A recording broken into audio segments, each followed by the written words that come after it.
Gracias a ti por la invitación, gracias a ustedes por la asistencia a esta charla. Voy a partir contándoles muy brevemente un poquito mi background para que nos situemos en el marco desde el cual yo hablo. Mi formación original en la década de los 80 fue la psicología. Durante los 90 me orienté hacia la investigación social y a principios del 2000, finales de los 90, ya me orienté derechamente a las ciencias cognitivas y en lo particular a esta disciplina apasionante que es la interacción humano-computador dentro de las ciencias cognitivas. Yo creo que ese background me ha permitido ir integrando distintos conocimientos y poder dialogar con distintos oficios, distintas profesiones, para construir unos resultados que pretenden contribuir con el éxito de los negocios digitales. Solo para contextualizar la audiencia, ¿no? Y para ver si tengo que hacer alguna inflexión en algún punto de vista en particular. ¿Quiénes vienen de la ingeniería? Mayoritariamente de la ingeniería, ¿no? ¿De las ciencias sociales? Ok. ¿Del arte, diseño? Perfecto. Sí, vamos a hacer una transición que probablemente encaje inicialmente muy bien con la gente de las ciencias sociales, el diseño, el arte, y vamos a progresivamente incorporar ciertas nociones más cuantificables, ¿no? Y básicamente esta progresión en el relato tiene que ver con que la palabra experiencia es una palabra a veces exquisita, por la profundidad, la plasticidad que nos puede dar, pero otras veces también ambigua. De hecho, fíjense, interesante el cierre de la presentación previa, decía, vive la experiencia. Claro, y efectivamente, cuando uno vive la experiencia, cuando uno piensa en la palabra experiencia, tiene por una parte la imagen de una vivencia, ¿no? O de un conocimiento particular y subjetivo, y también tiene, por otro lado, la noción de una acumulación de conocimiento. Este señor tiene mucha experiencia en emprendimiento, por ejemplo, ¿no? Estas acepciones, si bien nos muestran una línea de trabajo y le dan fuerza y coherencia incluso a ciertos estándares ISO, los vamos a revisar, tienen también unas bajadas muy precisas, ¿no? Unas ciertas definiciones que operan como atributos exigibles a un producto. Y finalmente, una tercera acepción, y es en donde voy a profundizar hoy, es que la experiencia de usuarios, o el diseño de experiencia de usuarios, mejor dicho, se refiere a una forma de abordar no solo los proyectos digitales, sino los negocios digitales. Pero antes de meternos a esa tercera componente, que es, imagino, la que más esperan comprender y entender para aplicarlo a sus propios emprendimientos, les quiero contar que en la primera acepción, en esto de la vivencia, de esta experiencia privada y subjetiva, hay algunos relatos venidos de la antropología que son fantásticos para entender cuán profundo es esta comprensión del mundo y esta interacción con un mundo, que puede ser un mundo digital, al entender las formas de pensamiento de los usuarios o de otras personas simplemente. Hay un relato que aparece en un libro que se llama El zarpe final, de Patricia Steinbuch, que describe lo siguiente. Es un diálogo entre dos Kaweshkar, habitantes del territorio sur del continente, en los canales australes, y el diálogo es más o menos este, ¿no? Uno le dice al otro, es un pájaro. El otro le dice, no, no es un pájaro. Sí, mira, es un pájaro. Se está comiendo una rama. No, no, no es un pájaro.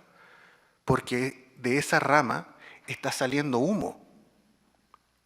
Bueno, ese es el relato contado generación tras generación de la primera experiencia que tuvieron los yaganes o cahuéscar al ver a un tripulante de un barco francés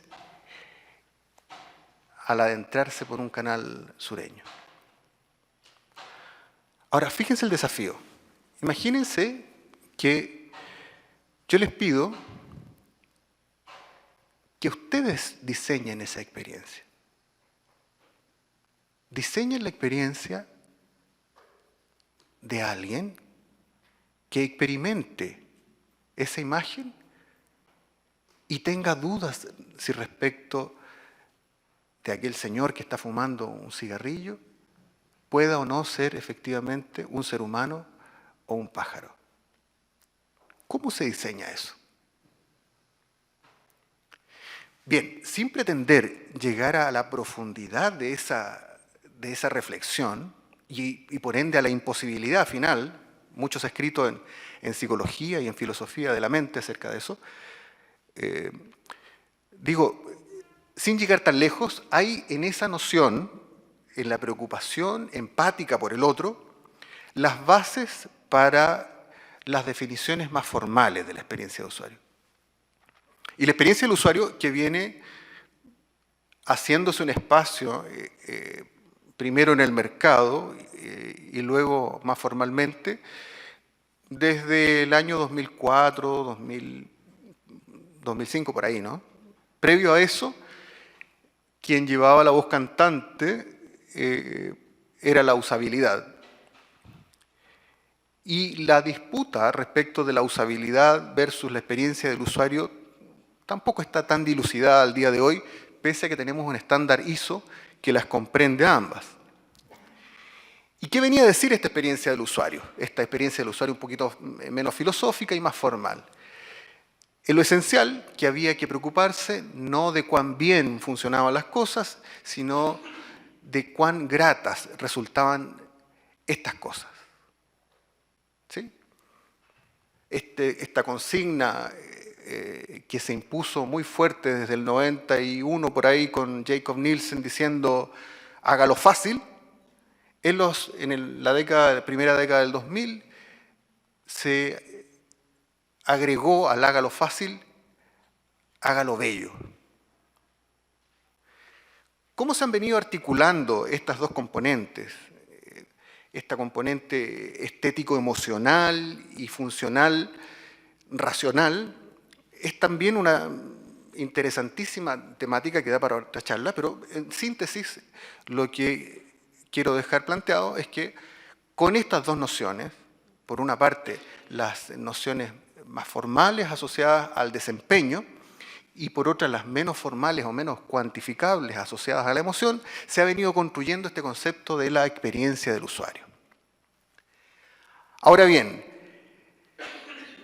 hablar de la experiencia del usuario en el 2015 no debe hacernos perder de vista que la preocupación porque la tecnología se acerque a las personas, subrayo, que la tecnología se acerque a las personas y no que las personas se acerquen a la tecnología, es una preocupación de finales del 50.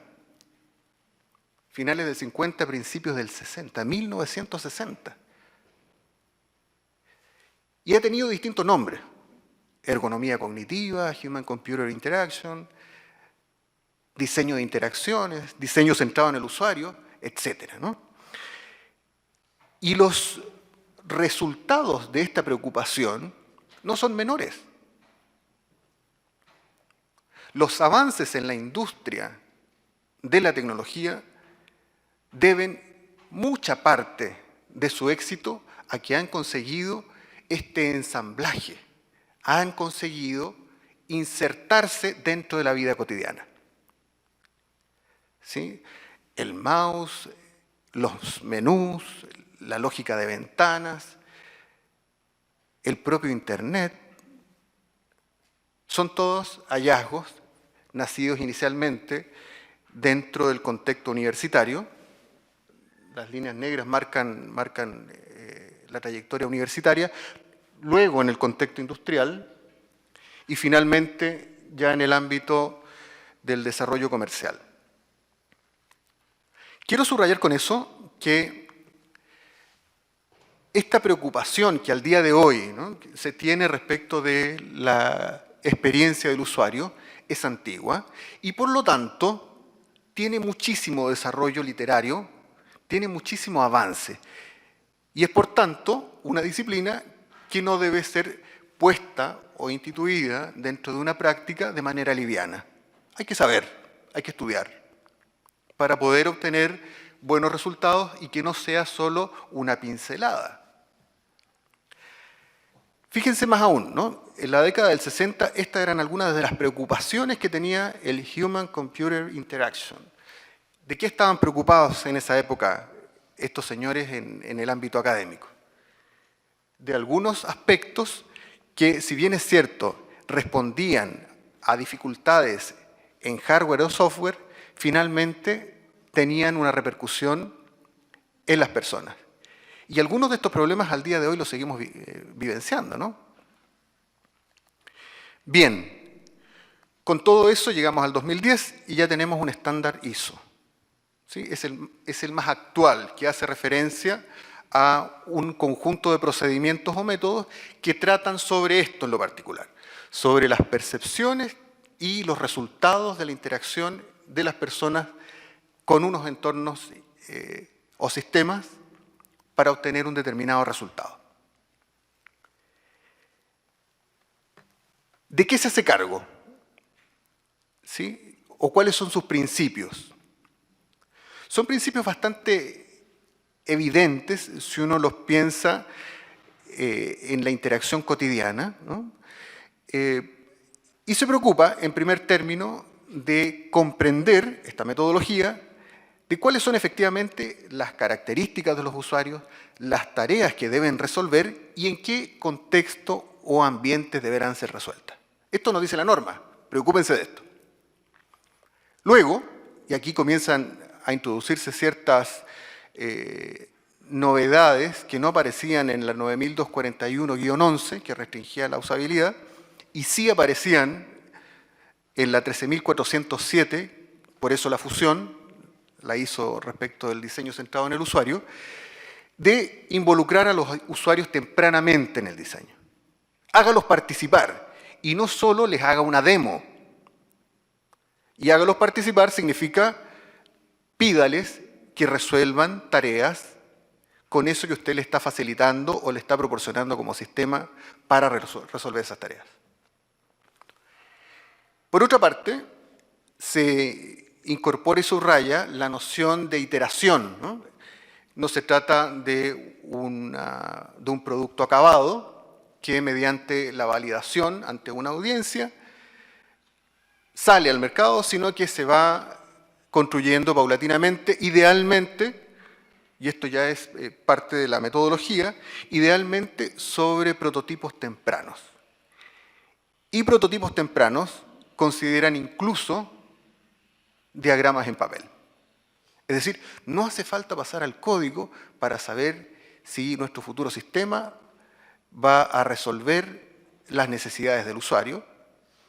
Podemos empezar incluso haciéndoles maquetas muy livianas. Y finalmente, y esto sí ya es una temática central, no aísla o no descontextualiza la relación circunstancial de ese usuario para resolver una tarea en ese contexto de trabajo, sino lo hace extensivo a toda la marca. Lo hace extensivo a todos los canales que conviven o coexisten con ese producto o sistema. Y esto es, creo yo, capital a la hora de pensar en un negocio digital. Es central. Veamos por qué.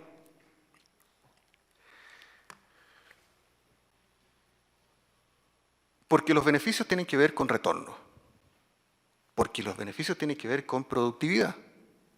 Porque los beneficios tienen que ver con ahorros en los costos de producción. Porque los beneficios tienen que ver con la respuesta del usuario al producto que vamos a presentar. Ahora, Probablemente esta expectativa de cuantificar los resultados de la experiencia del usuario sean sujetas a cuestionamiento. ¿Cómo vamos a medir el retorno de la inversión de la buena experiencia del usuario? ¿Sabemos que es la buena experiencia del usuario la que nos está reportando estas ventas? ¿Qué diferencia hay entre el producto o el servicio ofrecido y esa experiencia del usuario? Bien, en los próximos minutos, previo a presentar la metodología, les voy a ilustrar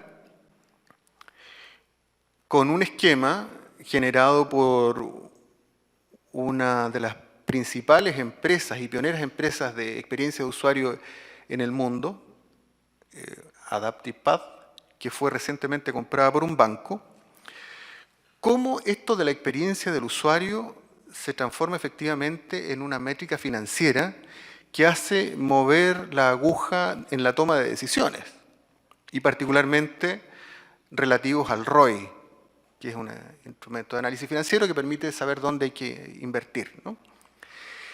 Y el gran desafío probablemente está al inicio de esta cadena. Está en convertir un problema de negocio en un problema de comportamiento. Es decir, cómo logro identificar que un determinado resultado depende de que alguien, una persona, haga o deje de hacer una determinada cosa. Y ese hacer o dejar de hacer puede ser llenar un carrito de compra e iniciar el proceso de pago, o puede ser muy complejo, como llenar un formulario de postulación a un servicio público.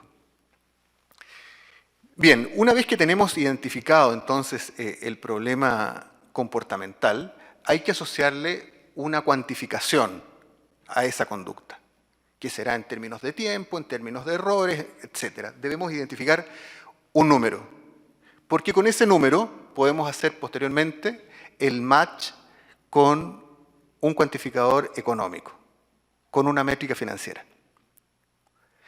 Voy a presentarles un caso real, muy sencillito, y vean ustedes y proyéctenlo en un escenario de mayor cantidad de personas, ¿no? Acá el problema de negocio es un problema de productividad. Una institución financiera tiene a sus ejecutivos menos puestos en la venta, dado que pasan gran cantidad de su tiempo buscando cuáles son los productos que se diseñan en otra área de negocio y cuáles son las condiciones para ponerlos en el mercado. Por lo tanto, del 100% de su carga de trabajo, hay un 20% que la gerencia considera subutilizado y que es utilizado en concreto porque los ejecutivos no encuentran el material que deben utilizar en la venta. Por ende, la definición del problema de negocio, ¿sí?, la productividad, se asocia a un comportamiento específico, disminución del tiempo de búsqueda de documentación asociada a la venta. ¿Sí? Teniendo esa definición inicial, ya es muy fácil luego hacer la desagregación hasta llegar a un problema financiero, enlazando, por ejemplo, esa cantidad de tiempo a el valor hora de ese profesional o esa profesional y finalmente incorporarlo como un monto de ahorro. Simple.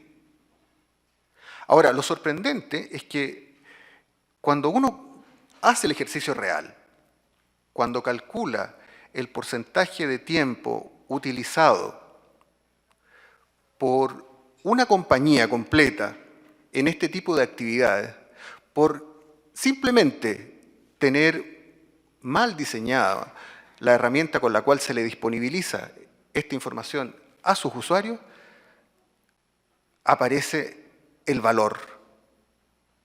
El valor de quien está dispuesto a financiar sistemas, productos interactivos. Pero podemos ir más lejos.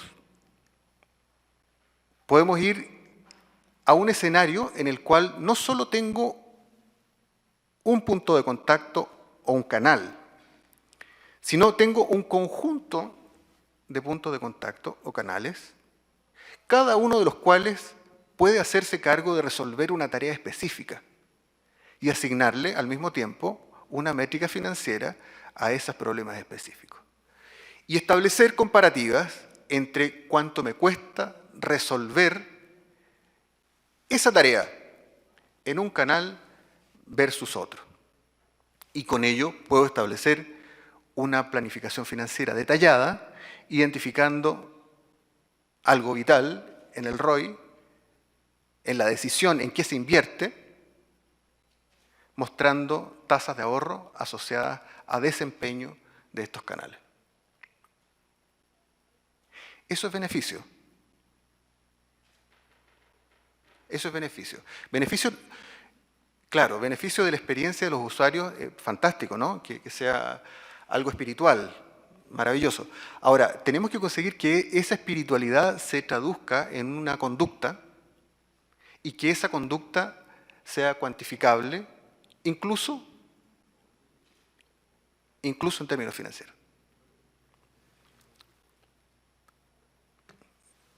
Voy a tomar agua en esta parte.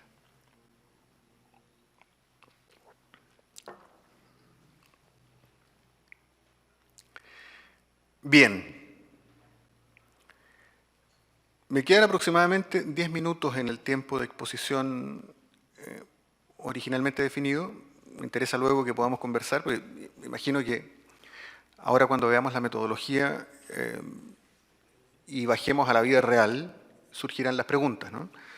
Y digo, cuando bajemos a la vida real, es porque en estas definiciones habitualmente un poco de literatura y un poco de casos de éxito quedan fuera las vicisitudes y los zigzags de los proyectos de la vida real, ¿no? Y particularmente los proyectos tecnológicos de la vida real, en donde muchas veces la presión del cliente dificulta introducir estas expectativas.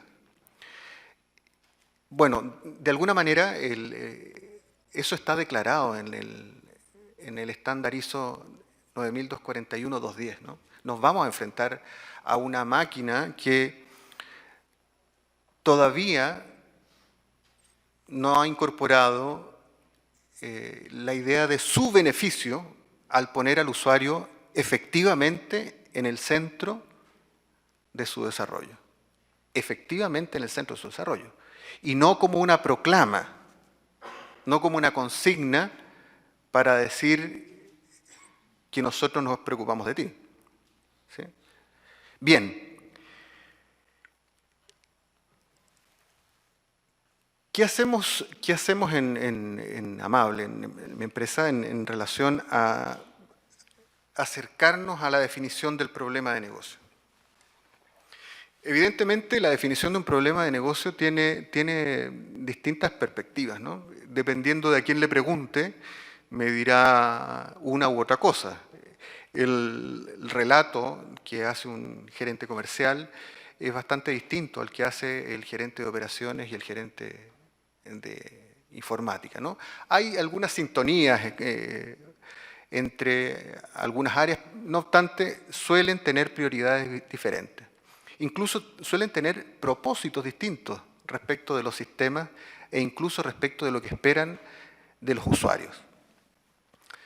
Por lo tanto, el primer esfuerzo en este tipo de iniciativas, cuando se pretende poner a la UX, o sea, estas metodologías de diseño centrado en el usuario, al servicio de un proyecto, de un negocio digital, es que los mandantes se pongan de acuerdo. Uy, qué difícil, ¿no?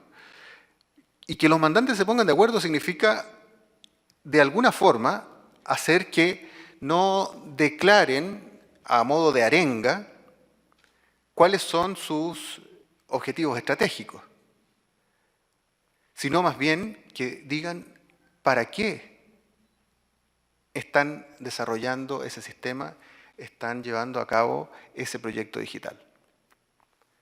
Y la pregunta es muy concreta, ¿para qué? No por qué, ¿para qué? Y el para, y esto es parte de la metodología que hemos venido desarrollando, nos obliga a un verbo. Y más aún, nos obliga a un verbo en infinitivo para vender, fidelizar, ahorrar, etc. Y ya comenzamos a enrielarnos a la cuantificación. Podemos traducir la experiencia del usuario en un KPI. Pero para eso tenemos que partir en un trabajo un poquitito más político que logre concitar estos acuerdos básicos.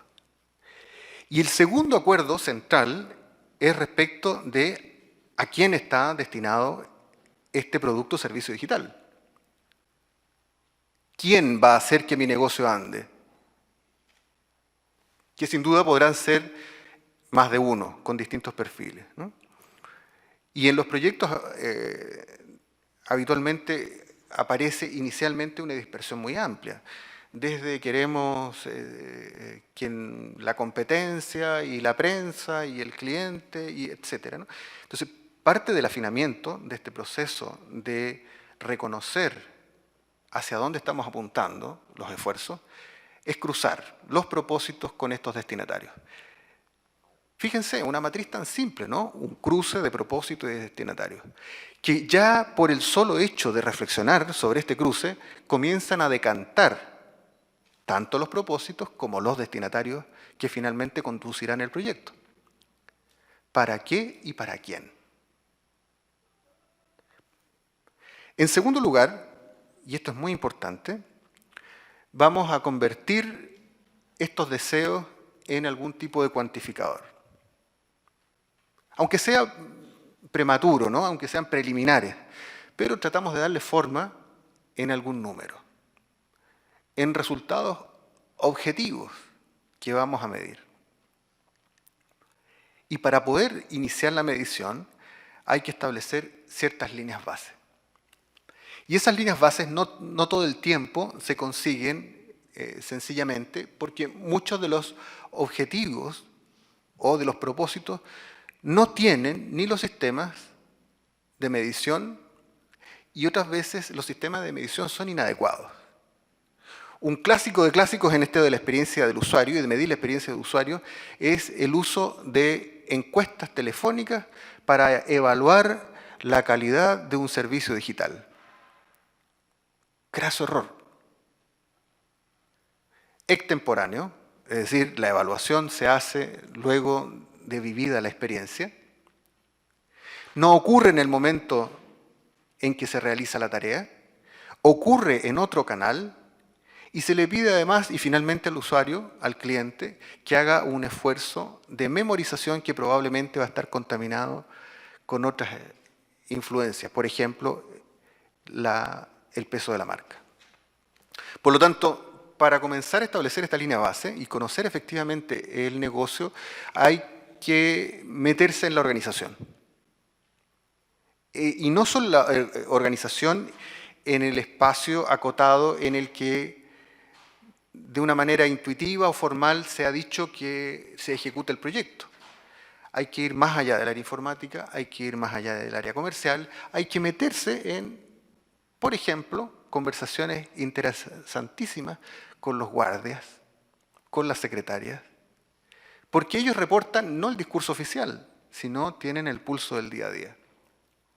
Ahora, en estos proyectos grandes, probablemente la diversidad de roles y la amplitud de espacios informativos deba ser abordada con una mayor cantidad de personas y en el caso de iniciativas digitales más circunscritas, más pequeñas, no deja de ser menos interesante capturar la diversidad de opiniones y puntos de vista.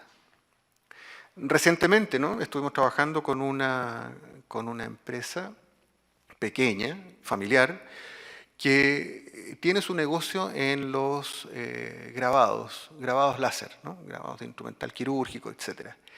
Y tuvimos la oportunidad no solo de contactarnos con los dueños, sino literalmente con toda la empresa.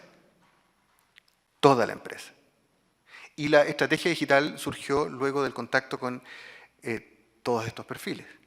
Pero no basta solo contactarse con quienes desarrollan el trabajo del día a día, sino que hay que hacer también un profundo análisis de la documentación, estudios previos, etcétera. Voy a acelerar un poquito porque me estoy pasando en el tiempo, si no, no vamos a poder conversar.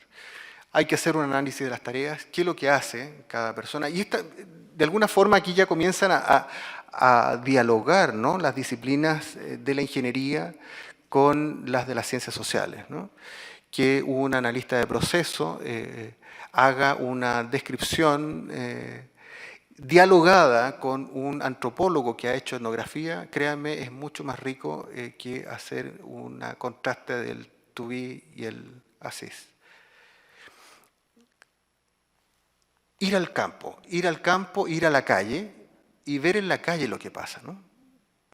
Probablemente el reporte verbal de alguien difiera, por todo lo de la deseabilidad social, las limitantes de quien pregunta, etcétera, difiere en algún grado de lo que uno puede ver. ¿Sí?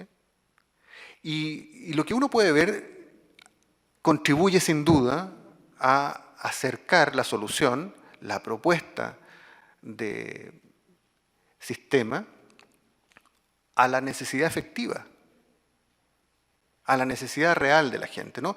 Y no tan solo la necesidad, sino a sus habilidades y destrezas con las cuales se va a hacer cargo, va a asumir este desafío de interactuar con un negocio digital. Otras técnicas serán la entrevista estructurada, semiestructurada, en profundidad, etcétera. Y de lo que se trata es de ir capturando un perfilamiento de los usuarios, incluso poniéndolos al servicio de la solución. La posibilidad de realizar talleres en los cuales el propio usuario va configurando el sistema. Y créanme que a veces en un nivel de profundidad, de detalle funcional, que uno se sorprende. Claro, no van a decir código ni la arquitectura del sistema, pero sí la arquitectura de la información. Y eso, para poder comenzar a plasmarlo en un documento que sea capturado por quien desarrolla, va tomando la forma que en nuestro caso utiliza una técnica del año 72 de Cooper, que se llama escenarios persona.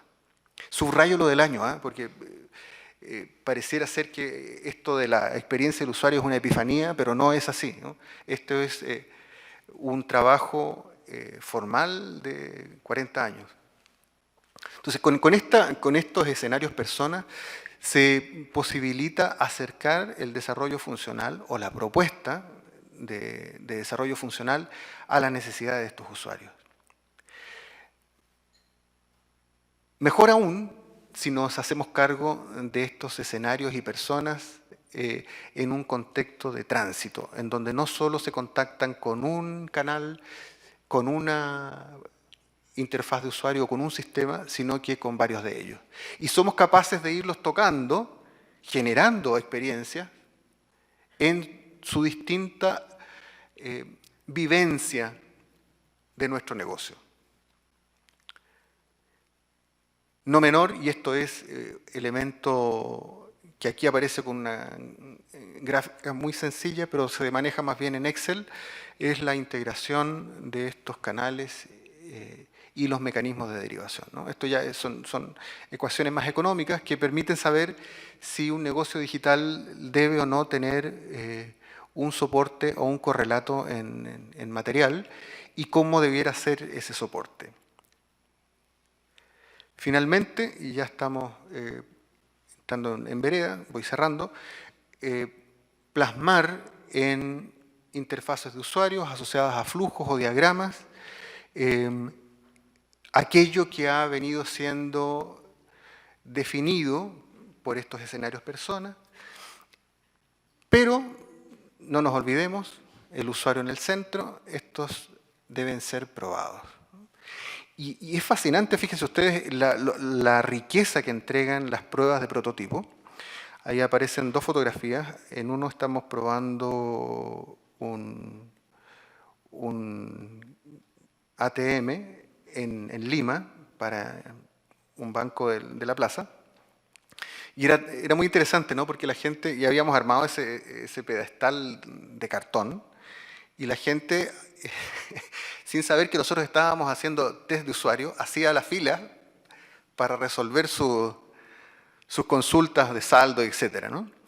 Y lo que aparece a la mano derecha, fíjense, es una prueba de usuarios para una empresa de electrodomésticos, y lo que estamos testeando ahí es una interfaz de una lavadora.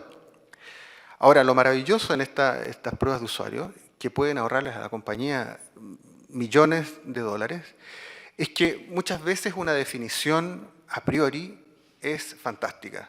Por ejemplo, dotar de inteligencia un sistema de lavado y que de manera muy intuitiva quien programa el lavado pueda definir no solo carga, tiempo, etcétera, sino además el color de la ropa y el tipo de detergente. El problema es que está pensado, y ese producto en lo particular estaba pensado con un nivel de infoalfabetización superior a los usuarios reales de alguien que iba a poder comprar esa lavadora. Esa lavadora no la iba a comprar la nana o quien se hacía cargo del lavado de esos hogares que tenían la capacidad adquisitiva para tener esa lavadora. Y esto se descubrió con un testeo temprano, sin la lavadora hecha, puesta en una pantalla que simulaba ser el dispositivo final. Bien, volvemos a las cuantificaciones.